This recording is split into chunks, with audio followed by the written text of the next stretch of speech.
हमारे CP sir हैं Brajesh Kumar Jha sir, उनकी सूचना से additional CP sir Mahendra Bagadia sir की सूचना से हमने ट्रैफिक ब्रांच ने लास्ट 10 दिन से मॉडिफाइड साइलेंसर के विरुद्ध ड्राइव जो है वो चालू की थी। उसमें मॉडिफाइड साइलेंसर को रिमूव किया गया है और उनको आज डिस्ट्रक्शन करने की कार्रवाई जो है वो की गई है। इसमें आरटीओ से अभिप्राय लिया गया है, कंपनी के जो मैनेजर्स हैं उनका अभिप्राय लिया गया है, कोर्ट का प्रॉपर ऑर्डर लेके आज उसका निकाल किया जा रहा है।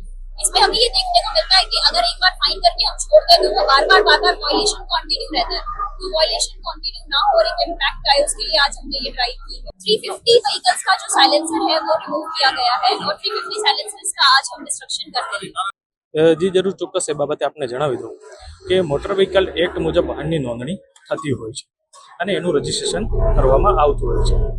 અત્યારે હાલ જે માર્કેટમાં જે વાહનો આવતા હોય છે કંપની દ્વારા બનાવેલા વાહનો આવતા હોય છે એની અંદર આપણે જો જોઈએ તો કંપની ફિટેડ જે વસ્તુ હોય છે એનાથી વિરુદ્ધ જઈ અને અલગ પ્રકારની વસ્તુઓ લગાવવામાં આવે છે। એટલે એનો મતલબ કે અલગ પ્રકારની એસેસરીઝ લગાવવામાં આવે છે। આ એસેસરીઝ એવી હોય છે કે જે જાહેર જનતાને પણ નુકસાન પહોંચાડતી હોય છે અને ટ્રાફિકના નિયમોનું પણ ઉલ્લંઘન કરતી હોય છે અને મોટર વ્હીકલ એક્ટનું ઉલ્લંઘન કરી અને વાહન ચલાવતા હોય છે। તો આવા રાહદારીઓના વાહન પકડી અને ડિટેન કરવામાં આવેલા છે અને જે પણ વધારાની ઇલીગલ એસેસરીઝ લગાવેલી છે એની ઉપર દંડનીય કાર્યવાહી કરે અને એ એસેસરીઝનો નાશ કરવામાં આવે છે। જી જરૂર ચોક્કસ એ બાબતે આપણે જણાવી દઉં છું કે આ એક લો એન્ડ ઓર્ડરનો વિષય છે કે જેની અંદર પોલીસ દ્વારા એની પર કાર્યવાહી પણ કરવામાં આવશે।